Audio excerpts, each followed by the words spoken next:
はいどうも。Pemerintah Jepang menyatakan kecaman keras terhadap Korea Utara atas peluncuran beberapa rudal balistik jarak pendek ke arah Laut Timur.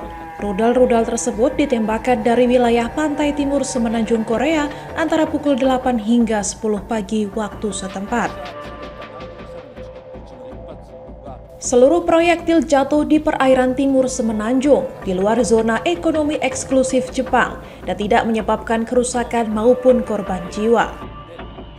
Pemerintah Jepang belum mengungkapkan jumlah pasti rudal yang diluncurkan karena analisis teknis masih berlangsung. Kementerian Pertahanan Jepang menyampaikan protes keras melalui jalur diplomatik antara kedutaan Jepang dan Korea Utara di Beijing. Jepang menilai tindakan tersebut sebagai pelanggaran terhadap resolusi Dewan Keamanan PBB.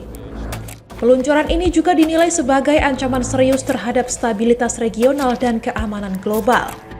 Aksi Korea Utara semakin memperburuk ketegangan di kawasan yang telah meningkat dalam beberapa bulan terakhir. Pemimpin Korea Utara Kim Jong-un terus mendorong pengembangan program nuklir dan rudal negaranya. Selain itu, Korea Utara dilaporkan mendukung invasi Rusia ke Ukraina dengan mengirimkan senjata dan pasukan. Kondisi ini menambah kekhawatiran internasional atas sikap agresif Pyongyang dalam memperluas pengaruh militernya. 発射された弾道ミサイルのうちの1発は本日9時20分ごろ発射をされ、約高度100キロ程度で約800キロメートル程度飛翔しまして落下したのは朝鮮半島東の日本海である。そして我が国の排他的経済水域 EEZ 外であると推定をいたしております。